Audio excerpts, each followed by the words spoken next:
Well, injuries, and more injuries. Options, let's talk about those, and loan players.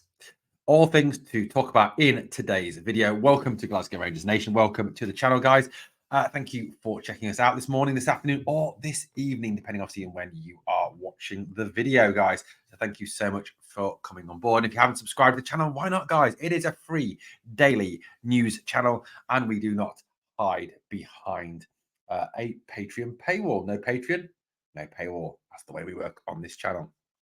Wrong background, Owen. We're not doing a podcast live. That was from last night with Laura Hatton from TikTok, guys. Fantastic pod last night. If you haven't checked it out yet, please go back and check out the Q&A. It was all about the viewers of Glasgow Rangers Nation controlling the agenda. No script from us. It was all down to the guys watching and the guys who sent in questions to control the agenda. Now, look, we have got a pretty tough run of fixtures coming up between now and the winter break. There are 4 games between now and the winter break. Obviously on Christmas Eve, hoping for us to get some presents nice and early at Fir Park as we take on Motherwell before Christmas, after Christmas, 2 days after the big day itself, 2 days after Santa's been. Hopefully been kind to all Rangers fans after Santa was made to feel most welcome at Ibrox last night when he paraded the League Cup at half-time. We love Santa at Ibrox, unlike across the city. We take on Ross County at Ibrox, and again, another must-win game before that massive game on the 30th of December, where hopefully a few players will have come back. Otherwise, we'll be taking a very injury-depleted squad to that lot across the city for the second Old Firm game. Certainly a game we cannot afford to lose before the final game before the winter break at home at Ibrox against Kilmarnock. Now, they're the 4 games. So again, it's Sunday, Wednesday, Saturday, Tuesday. Again, it is the 2 games a week. Again, it will be pushing this squad to the max. And it's already a squad that is missing, as we know, a large number of key players. John Lundstrom has now shortly been added to the injury list. Now, hopefully today at the press conference, what happens this afternoon, that Philippe Clement will reveal some positive news on the injury front. You know, it'd be nice to actually get something positive for a change rather than always negative. Hopefully John's injury is not as bad as it was first feared. Hopefully, maybe at some point we may see Ryan Jack. Hopefully at some point Nicholas Raskin might have a return date. You never know. And maybe Sifu might. Who knows? Or is it the case that we're going to be without them all until after the winter break? And it is very much going to be down to bare bones. Now, what we saw on Wednesday night with that horrific tackle on John Lundstrom from the guy from the St Johnstone player whose name I'm not even going to attempt to pronounce, which was absolutely awful, absolutely dreadful. It was a disgusting challenge, and the guy should be banned for longer than 2 or 3 games, however long it is for violent conduct these days. You know, it was a disgusting challenge. It was a leg breaker. And, you know, Philippe Clement did speak, didn't he, in the post-match press conference about his disgust at some of the tackles and how he felt there was a real intent out there to actually break Rangers players' legs. This leaves us desperately short in that centre midfield role. I heard Joshua Barry on the Rangers review earlier today making some excellent points about why that is, that the squad is very much more set up to play a 4-3-3, is not set up to play with the 2 holders. That is very much not what Michael Beale wanted to do. You know, the case there was 2 6s, 2 8s, 2 10s. That was very much the way forward in terms of that 3-man midfield. And it's obviously left us short now. So we go into this game against Motherwell, and obviously I think probably for the rest of this 4-game period, without Jack, without Raskin, without Lawrence, without possibly now Lundstrom to add into that as well, even possibly without Sifu for the entire time now, although Sifu hasn't really pulled up any trees since he came to Glasgow. It gives us, you know, a real struggle for that position. What options do we now have? And it is, again, I think, a case of Philippe Clement thinking outside the box and puzzling over this and trying to solve it like the puzzle that he always says it is. Now, for me, there are 3 options that we can pick from in that central defensive midfield role. You know, it seems that what Clement likes and what he's always liked has been a holder and someone to go on and attack a box-to-box kind of. Someone with a bit more of an offensive mind. That seems to be the way he wants to play.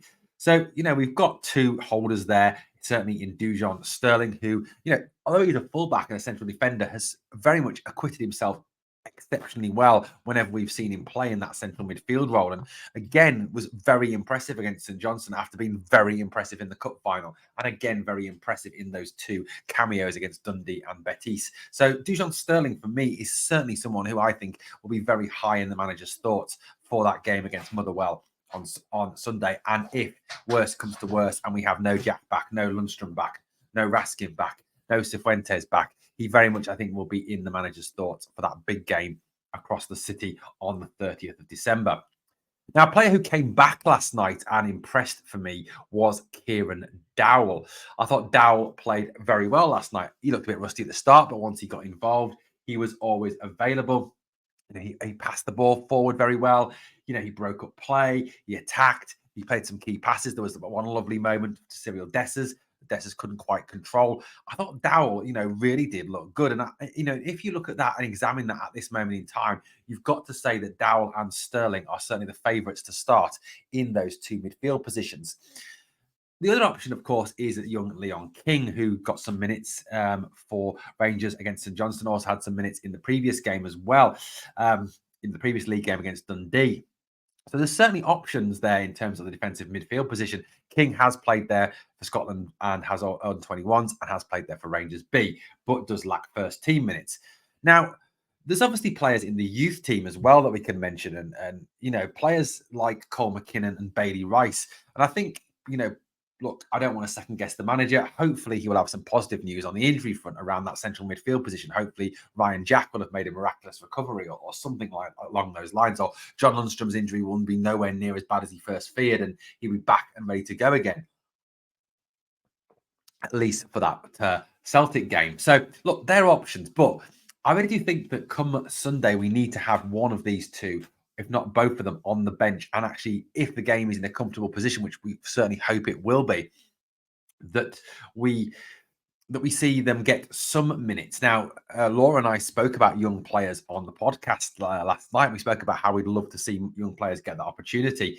Yes, there is a big step up between B team and academy football, something Philippe Clement has himself remarked upon. And there's certainly a desire within the club to try and put that right and grow that link between, the B team, the academy, and the first team, so that it's not such a big step up and the players can make that transition from a B team football to first team football much more easily. But, with the situation as it is, you kind of get into that realm, don't you, of beggars can't be choosers.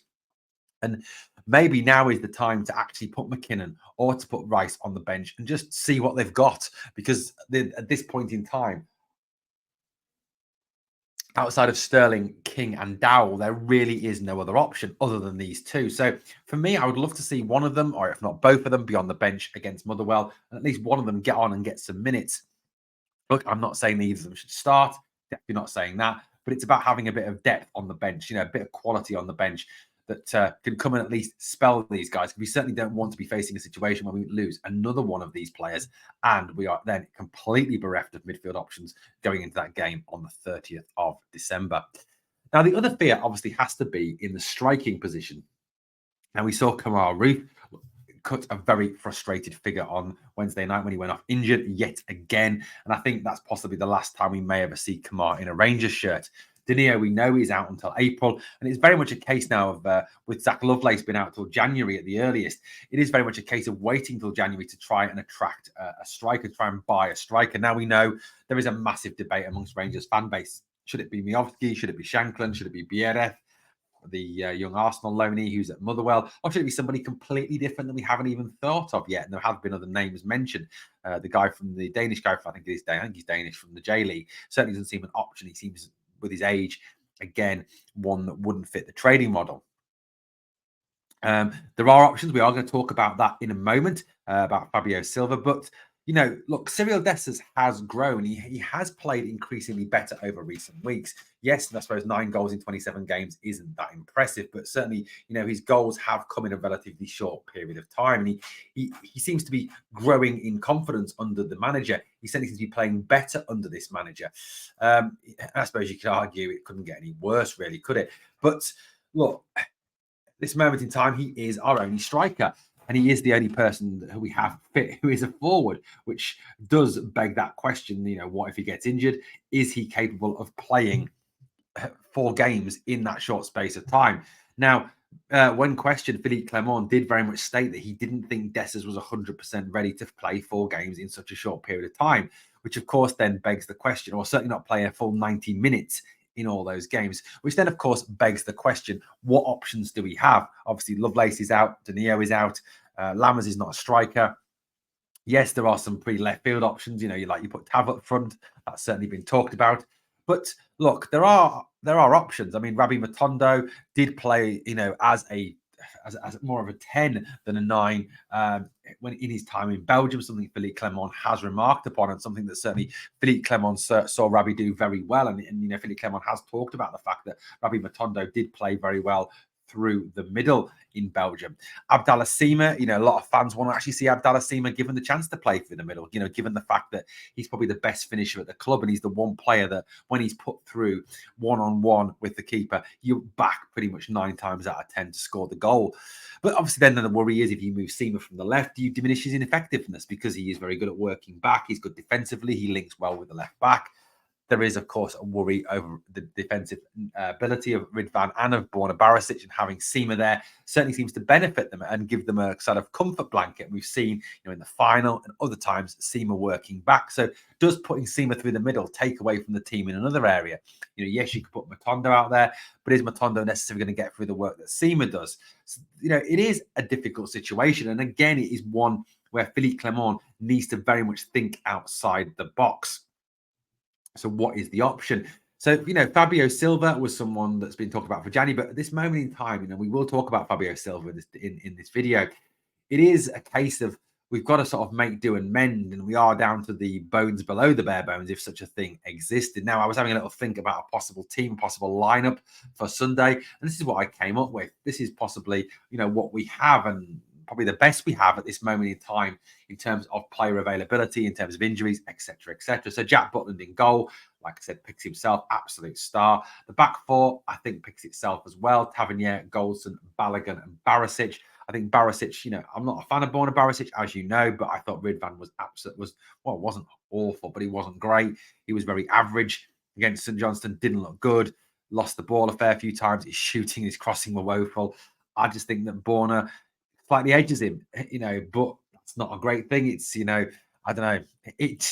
We do need a left back, but I think he's going to be one for the summer, unless, of course, Ridvan moves on in January. Darwin Sterling, I think your only options in front of the back 4, given the fact we are down to the bare bones beyond the bare bones. Behind the central striker, which again has to be Cyril Dessers because he is the only 9. Sima, Cantwell, and McCausland. That kind of is it. That is what we've got. That's how we go into it. But like I said, I do want to see some of the younger players perhaps on the bench and get them some minutes at least. We don't have any other choices. This is it. The fact that we have so many players out injured, this curse of injury, and you can't seemingly have it. Yes, you could put Ben Davies on there. You could put Adam Devine on there. You could put Robbie McCrory on there. You could put John Suter on there, but you can't just have all defenders. You've got to have some attacking options and some options to vary it if you need to. And that's why I said the likes of Cole McKinnon, the likes of Bailey Rice, for example, could be options. Now, striker is a position that Philippe Clement has talked about. He's talked about needing a striker. He's talked about wanting a striker in January. That is, I think, very much clear. Now, there was a name linked with Rangers today, and that was Fabio Silva. Now, who is Fabio Silva? What do you know about? Now, it is going to be very much a loan signing if Silva was to come in. That's the way it's going to be. This was a guy who Wolves paid £35 million for. I can't see them letting him go for very cheap, given the financial situation at Wolves. And 35 million is certainly not anything between 20 and 35 million. Certainly is not a sort of price bracket for Rangers to currently be shopping in. This is not the Souness Rangers. Even though we weren't paying that fee, we were still paying top fees at that time and pretty much signing any player we wanted. Now, Julian Lopetegui, who was the manager who resigned on August the 9th and was replaced by Gary O'Neill, was the guy who brought Fabio Silva in. And it seems that, that Fabio Silva has not been part of Gary O'Neill's plans. Now, according to a lot of Wolves fans, O'Neill will look to shed some of the players that Lopetegui had built up, and it may necessarily be a Fabio Silva on loan. To try and perhaps get something out of him long term and try and make him a more saleable asset. Wolves broke their transfer record when they signed him from Porto, FC Porto, in 2020 for a fee of 35.6 million. He has had a couple of seasons out on loan. He went to Anderlecht, he went to PSV in the Netherlands. He scored 11 times with 4 assists in 32 appearances, a 15-goal contribution to 32 games for Anderlecht. And he tacked another 5 onto his tally at PSV during that season. So time at Anderlecht and PSV, time of 2 of Europe's top clubs. So certainly learnt well, and he had a decent run of form during his time with Anderlecht and PSV, certainly. But since he's returned to Molineux, he's only played 373 minutes under Gary O'Neill and started only 3 Premier League games. Now, with his game time limited, it's felt that the Wolves may well be willing to send him out on loan to try and get him some game time to see if they have got something there, or is this something they can turn into a saleable asset and get rid of in the summer and try and at least recruit as close to that 35 million as possible without actually being able to get that money back. He says that he is obviously preparing to leave, and apparently Celtic and Rangers are both very interested in signing Fabio Silva. But look, is this realistic? Would this be a good loan deal? I think, at this stage, it is a case of us needing two, very much needing two. We need, I think, a permanent signing that is ours and perhaps a loan player as well.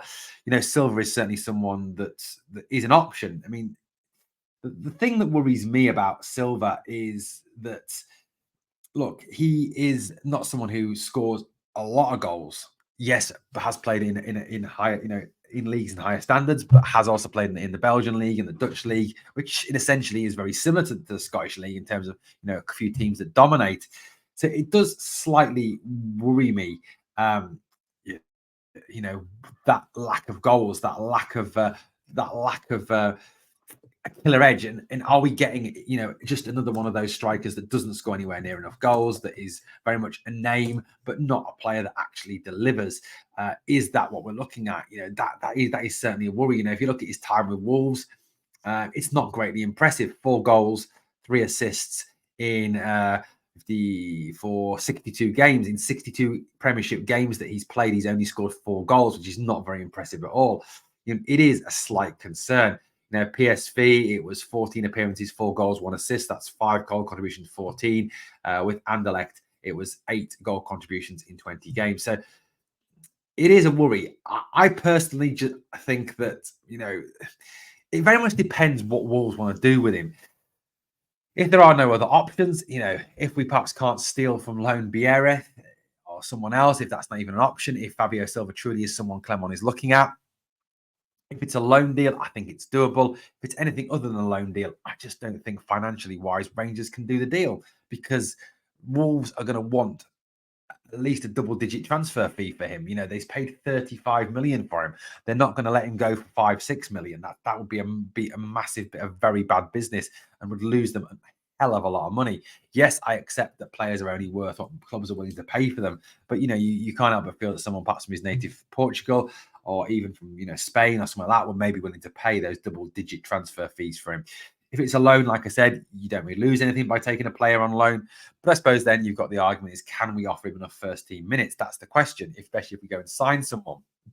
For me, there are better options out there. Yes, he was a very promising player, and maybe Philippe Clermont can unlock that potential. He could be back to being that very promising player he was when he left Porto at the age of 18 in 2020. But like I said, I do think there are better options out there. It is an interesting link. It is silly season, though. It could all be an absolute load of rubbish. We know that. It is silly season, and in the run up to January, those stories are only going to get more and more crazy, and the number of names linked with the club is only going to get bigger. So let me know what you think in the comments below about Fabio Silva. Well, guys, as always, thank you so much for watching Glasgow Rangers Nation. It has been a pleasure speaking to you guys. We are obviously building up now towards the game on Sunday against Motherwell. Philippe Clermont speaks to the media today. We'll obviously bring you a breakdown on that press conference when it's happened this evening. Thank you so much for watching Glasgow Rangers Nation. Please, on the way out, if you can do a few things for me. Number 1, smash the sub, helps the channel grow. But more importantly, the 2 things I always ask of you, smash that like. And number 2, always remember, never forget, we are the people.